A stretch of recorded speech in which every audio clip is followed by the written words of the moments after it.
नमस्कार, मैं जगभूषण शर्मा। दर्शकों, आज के वीडियो में एक हमारा बहुत साधारण सा संदेश है कि जिस प्रकार हमारी सरकार, जो वर्तमान सरकार बीजेपी सरकार है, वो अपने हिसाब से चल रही है, मनमाने ढंग से चल रही है, उसको समझने की ज़रूरत है। महाराष्ट्र में भी एक योजना लागू की गई थी शुरुआत, जो इलेक्शन चुनावों से पहले ही, वो थी लाडली बहना बेटी, कुछ इस तरह से। अब लाडली बहना बेटी कितनी कामयाब है ये तो आप रिसर्च करोगे पता चल जाएगा। जो मुझे पता चला है वो पूर्णतः कामयाब नहीं है। अगर पूर्णतः कामयाब नहीं है तो अधूरी, अगर कामयाब है तो इसका मतलब कामयाब नहीं है। एक मैंने ये भी कहा था कि जो पिछले 10-11 साल से, जब से मोदी जी आए हैं, इन्होंने 100 से अधिक जो योजनाओं का जो है घोषणा कर रखी है और उनको कहा है कि भाई हम ये बनाएंगे इस तरह से। तो कितनी उसमें से कामयाब है? मैंने बताया था कि 25 जो हैं वो लोगों के जहन में हो सकती हैं और 25 में भी से 8-9 ऐसी हैं जो कुछ जो आंशिक रूप से कामयाब कह सकते हैं। तो उस पर हम एक वीडियो अलग से बनाएंगे। लेकिन आज जो हम आपसे बात कर रहे हैं वो बिहार से संबंधित है। एम नागेश्वर साहब सीबीआई से रिटायर्ड सेवानिवृत्त डायरेक्टर हैं, निदेशक हैं, और अब इन्होंने एक इलेक्शन कमीशन को लेटर लिखा है कि किस प्रकार से 10,000 करोड़ रुपया जो सरकार ने, केंद्र सरकार ने बिहार में महिलाओं के उद्धार के लिए किसी योजना के अंतर्गत ट्रांसफ़र किया है, उस पर उन्होंने उनकी आलोचना भी की है और उन्होंने खेद व्यक्त किया है कि उसे मास ब्राइबरी का उन्होंने संज्ञा दी है। आप जानकारी आप रिसर्च अपना सर्च करोगे तो पता चल जाएगा। दूसरा, बरक्स इसके सरकार ये कहती है कि हमने 7,500 करोड़ ट्रांसफ़र किया है। यहाँ पर वो इस बात का खंडन कर रही है। 10,000 करोड़ नहीं, 7,500 करोड़ है।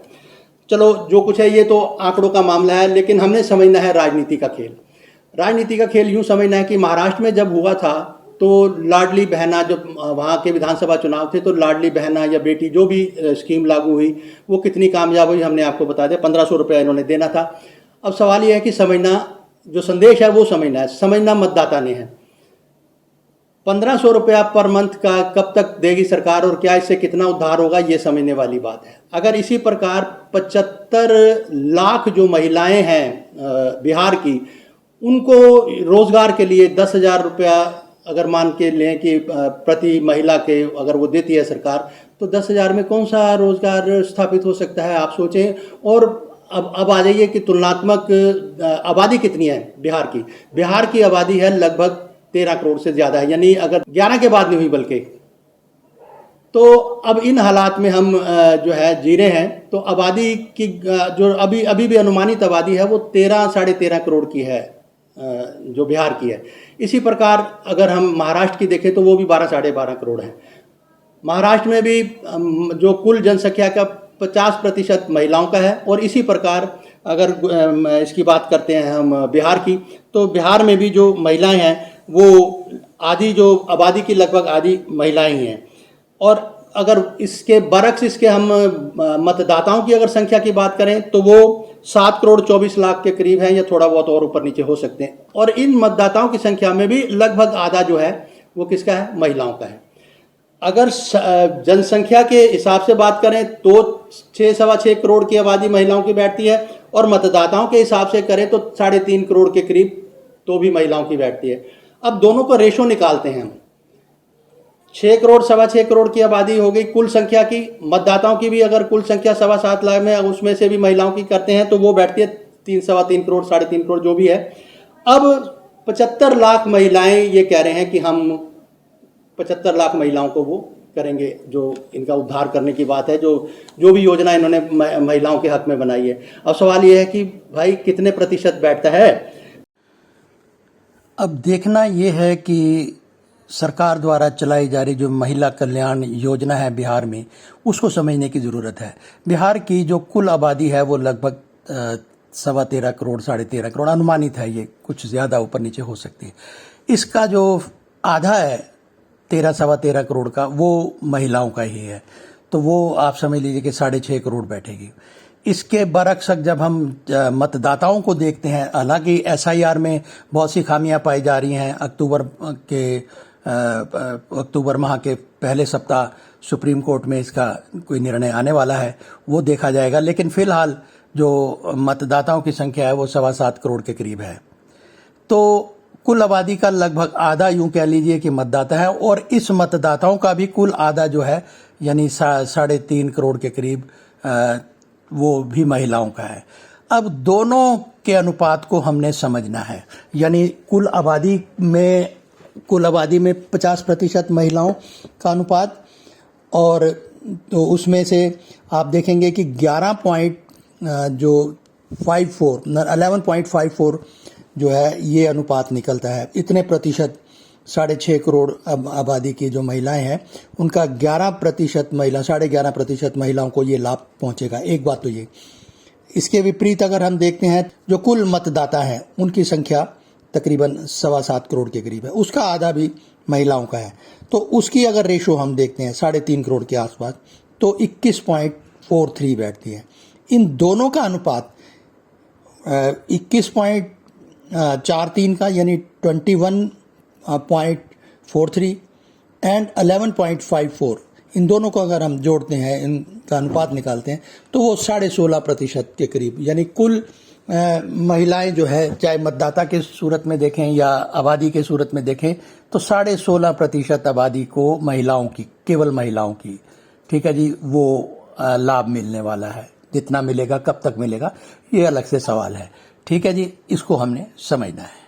जो कुल है वो 75 लाख जो महिला है वो लगभग 21% के आसपास ये बैठती है कुल।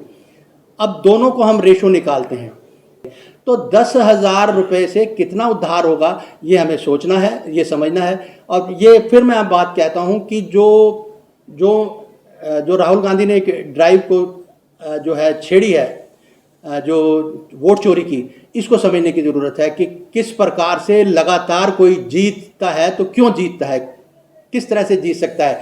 क्योंकि मैंने पहले भी कहा था, फिर कह दूं कि अगर हम वर्तमान स्थिति में, बिल्कुल सामान्य स्थिति में भी बात करें, तो भारतीय जनता पार्टी के हक में वोट देने वाले 36%, 35% या ज़्यादा 37% लगा लो।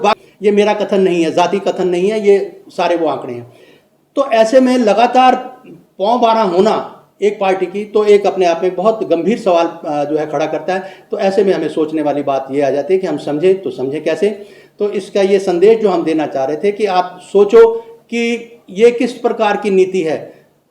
चुनाव सर पर है, हो सकता है नवंबर में उसकी घोषणा हो जाए, और ठीक है, लीगैलिटी के अगर हिसाब से देखें तो सरकार ने कोई गलती नहीं करी। जो 7,500 या 10,000 जो करोड़ रुपया जो ट्रांसफर करवाया है उसमें लीगल दायरे में तो नहीं है कहीं पर भी, ये गलती नहीं मानी जाएगी। अब सवाल है कि नैतिकता की बात आती है, और नैतिकता पे पता नहीं कितनी बार चर्चा हुई है, कौन परवाह कर रहा है। आज झूठ और सच आमने सामने है और नैतिकता कहाँ ठहरती है, ये हमें देखने वाली, समझने वाली बात है दोस्तों। और हमें नैतिकता पर ही हमने हार और जीत का फैसला करना है, सच और झूठ कर ही जीत के बिना पर ही इसका फैसला होगा। वरना जिस तरह से मनमानी चल रही है, आपने देखा कि लेह में क्या हुआ। अब जो इस पे बात अलग से, लेह का हम अलग से वीडियो बनाएंगे। ये सब बहुत गंभीर चिंतन की बातें। हम एक खबर को ढंग से समझ नहीं पाते और दूसरा बवाल खड़ा हो जाता है। और इस करके ऐसे में सिर्फ मैं हमेशा एक ही बात कहता हूं कि आप समझने की कोशिश कीजिए कि हो क्या रहा है कि अब नवंबर में अगर चुनाव होते हैं बिहार में, तो उससे पहले आपने ये 7,500 करोड़ या 10,000 करोड़ जो भी पैसा वहां पे ट्रांसफर कराया, ये लीगल दायरे में तो चलो आप ठीक हो सकते हो, लेकिन नैतिकता क्या कहती है? महिलाओं के उद्धार, महिलाओं का ही सिर्फ क्यों भाई, बाकी 7.5 करोड़ लोग हैं वहां के, उनका भी मतदाता भी हैं, और 13-14 करोड़ की आबादी है वहां पे, उनका भी उद्धार होना चाहिए, क्यों नहीं हो रहा? अब इसमें से भी आपको बात बता दूं कि कुल आबादी का लगभग 89% जो है बिहार का, वो रहता है ग्रामीण क्षेत्रों में। इस गरीबी की स्थिति लगा लेना। और दूसरा, महिलाओं की अगर स्थिति, युवतियां हैं, जो युवतियों में 66% ऐसी महिलाएं हैं जिनमें खून की कमी है। ये आप पूरा, क्योंकि एक बहुत लंबी और विस्तृत जानकारी बनती है, तो मैं तो आपको एक संदेश के रूप में ये वीडियो बनाना चाह रहा था। वो ये है कि आप खुद समझो कि किस हम जो राजनीतिक अवस्था में रह रहे हैं, जिसे हम पॉलिटी कहते हैं, शासन प्रणाली कहते हैं। पॉलिटी अंग्रेजी का शब्द है, उसमें शासन प्रणाली कहते हैं। किस शासन प्रणाली में रह रहे हैं, किसको आप सपोर्ट कर रहे हो, ये कुल आप सोचिएगा कि नस्लवाद हमें कोई बहुत ज़्यादा फायदा नहीं करेगा। और हिंदू मुस्लिम का ये जो जितनी भी नफरती जो आंधी जो चलाई जा रही है, इसको समझने की कोशिश करें। ये हिंदू मुसलमान के नाम पर चलाई जाने वाली ये जो नफरत की हवाएं हैं, ये देश को पतनोमुख कर सकती हैं, और इस पर गौर करना है आम नागरिक ने। हम बार बार एक ही बात कह रहे हैं कि जिसे जनता जनार्दन कहते हैं वो अपने आप के मायने समझे। जनार्दन विष्णु का रूप कहा गया, मैं एक नहीं 3-4 वीडियो में कह चुका हूं। ये जो नेता हैं इनकी बात को आप समझो। ये मतलब होता है तो जनता को जनार्दन कह देते हैं, मतलब निकल जाता है तो जनता को भोली भाली कह देते हैं। तो भोली भाली मत बनो और समझो कि ये हो क्या रहा है। आप समझने की कोशिश कीजिए। ये बार बार हमारा निवेदन है, किसी तरह का जोर कोई दावा नहीं है, समझना आपने, हमारा तो हम अपना काम है वो कर रहे हैं। तो आज के वीडियो में फिलहाल इतना ही, फिर मिलेंगे, नमस्कार।